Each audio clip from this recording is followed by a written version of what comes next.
Coucou les amis, j'espère que vous allez bien et bienvenue dans une toute nouvelle vidéo. J'ai reçu plusieurs questions en commentaire par rapport au niveau de langue pour venir étudier ici en Allemagne. Et j'ai aussi reçu cette question en email.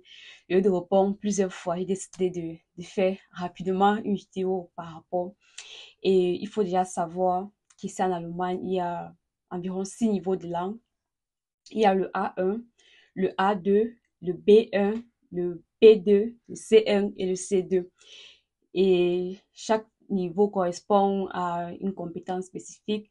Bon, en fait, du A1 au B1, ce sont les niveaux de base. Et à partir du B2, ça devient un peu plus formel, un peu plus difficile. Ça devient déjà avancé jusqu'au C2. Pour étudier, vous pouvez par exemple venir ici avec le A1 ou le A2. Si vous êtes dans certains autres pays que le Cameroun, ou bien si vous avez la mention, oui, vous pouvez venir aussi étudier comme ça. Mais il faut que vous ayez la place dans les universités qui proposent des cours de langue. Il y a par exemple l'université de Clausthal. Beaucoup, si vous venez juste avec votre mention et que vous n'avez pas encore le niveau que les universités exigent, vous pouvez venir avec cela. Ou bien si vous voulez étudier en anglais, il y a aussi plusieurs universités.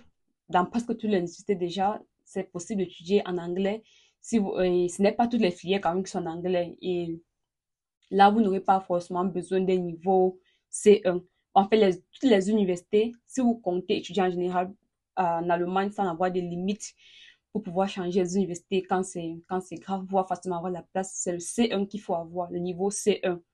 Mais ceux qui veulent étudier en anglais, le A2 peut déjà aller par moment, ou bien le B1, parce qu'ils veulent que vous ayez ce niveau, mais pour votre place, pour votre admission, vous aurez plutôt prouvé que vous avez un très bon niveau en anglais, ou bien vous avez votre diplôme en anglais.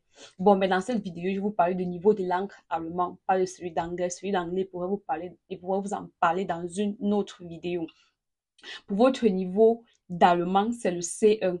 Il faut que vous pouvez prouver que vous ayez ce niveau, soit avec un test DAF 4x4, c'est-à-dire au moins 4 dans tous les modules, ou mieux, donc c'est-à-dire 5x5 est OK. 3x5 plus 1, 4, c'est OK. 2x4 plus 2x5, c'est OK aussi. Donc, au moins que vous ayez 4, 4, 4 dans chaque niveau. C'est vrai, c'est pas facile. Le test, il faut vraiment se préparer. Et par exemple, au Cameroun actuellement, c'est ce qu'il faut pour faire partie de la liste A, la liste A. Et sinon, la liste B, c'est une liste, c'est une liste, bon, qui n'est pas assez priorisée.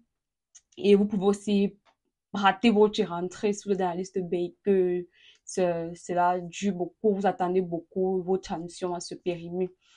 Et pour être dans la liste A, il faut ce niveau.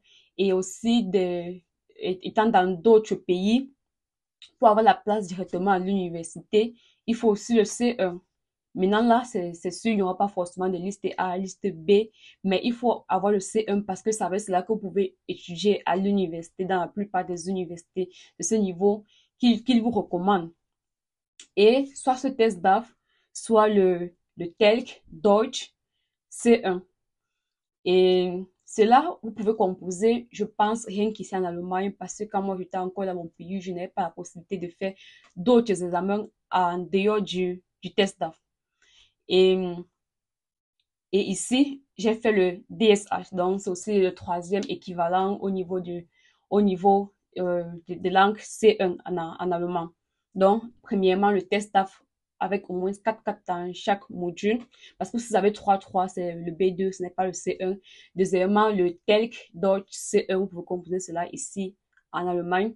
Et troisièmement, le DSH, c'est ce que moi j'ai fait parce que je suis venue ici avec le B1. J'étais dans la liste A au Cameroun et puis j'ai pu vite avoir le rendez-vous et puis je suis arrivée ici et j'ai continué les cours de langue à l'université, ici dans une université qui proposait des cours de langue. C'est le cas où c'est vraiment possible en fait de venir juste avec le B1 ici en Allemagne. Mais il me fallait quand même avoir le C1 pour pouvoir commencer l'université. Mhm. Et j'ai eu le DSH2 parce que si vous avez juste le 1, ça équivaut au B2. C'est vrai que dans beaucoup d'universités, vous pouvez aussi étudier avec ce niveau B2. Mais si après vous voulez changer de filière ou bien la même filière, même dans une autre université, on peut vous exiger le niveau C1 pour pouvoir l'étudier. Donc, c'est pourquoi c'est toujours mieux d'avoir son C1.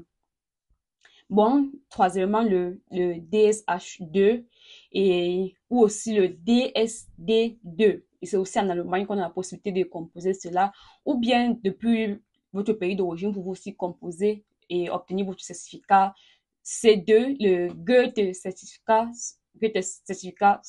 C2, j'ai envie de dire C2, bon, C2 qui est le Grosses Deutsches Sprachdiplom. Si vous n'avez pas ce test DAF 4x4 et que vous avez ce Goethe certificat C2, vous pouvez aussi prouver à l'université que vous avez cela. Bon, c'est vrai qu'il y a C2 dessus, et pourtant on demande un niveau C1. Bon, mais c'est comme ça. Et voilà vraiment tout ce que vous pouvez avoir pour prouver votre niveau C1 à l'université pour postuler. J'ai oublié quel certificat. Bon, pour le moment, c'est ceux-là. Ou bien si vous avez à obtenir votre bac, votre abitur, votre bac en allemand, ou bien dans une université, ou bien dans une école allemande, c'est possible. Vous n'aurez plus besoin de prouver que vous avez un niveau C1 en fait. Donc, c'est un peu ça. Et pour mon cas, je suis venue avec le B1. Et comme j'ai dit, l'université proposait des cours de langue. C'est pourquoi j'ai pu voyager comme ça. Donc, pour ceux qui veulent continuer ici, il faut que vous cherchiez les universités. C'est surtout les universités parce qu'il y a les Hochschulen aussi. Ou bien quand vous entendez souvent Technische Université, c'est très rare que ceux-là vont proposer des cours de langue. Et donc, vous cherchez où on propose des cours de langue comme ça, vous pouvez continuer sur ce territoire et puis étudier une fois. Donc, c'est sur condition, on peut dire c'est sur condition de cours de langue parce que normalement, vous devez avoir le C1. Mais l'université vous dit, OK, comme nous on propose des cours de langue, vous pouvez déjà venir comme ça. Ailleurs, même avec le A2, même, vous pouvez déjà venir. Parce que ça fait comme ils proposent des cours de langue, vous allez faire les cours de langue chez eux et après, vous allez continuer à étudier chez eux, en fait. Donc, là, c'est sûr. Mais si c'est pour aller dans une autre université, vous devez avoir la place. Comment vous pouvez pas avoir la place en fait si vous n'avez pas encore votre C1. Et ceux qui proposent le B2, donc dans d'autres universités aussi, ou bien dans presque toutes les universités, vous pouvez trouver aussi une filière où vous n'avez besoin que du B2. Maintenant, il faut encore voir les critères, d'autres critères d'admission pour cette filière en fait, si vous les respectez. Donc, il y a aussi cela. Aussi, si votre ambassade au pays ne doit pas déranger, parce qu'ils vont vous dire test à 4x4 et puis vous avez le test à 3 fois 3. Et puis vous allez là-bas, vous pouvez arriver, vous dites que, ok, mais je peux y commencer l'université. Oui, ça n'empêche pas que je puisse commencer l'université, mais ils vous disent, on a plutôt demandé sur le document, on vous exige tel niveau de langue. Donc là, c'est un peu compliqué. Donc, pour ceux qui veulent vite voyager, qui ne veulent pas finir les cours de langue au pays, ils peuvent passer par ces universités qui proposent déjà des cours de langue. Mais dans le cas contraire, vous allez obtenir un test 4x4. Donc, voilà le niveau de langue pour étudier à l'université. Et cela vous prend environ 1 an et demi parce qu'il faut passer par le A1, le A2, le B1, le B2 et puis le CF. Bon, c'était tout pour cette vidéo. Si elle vous a plu, n'hésitez pas à me laisser un pouce en l'air et rendez-vous dans une prochaine vidéo.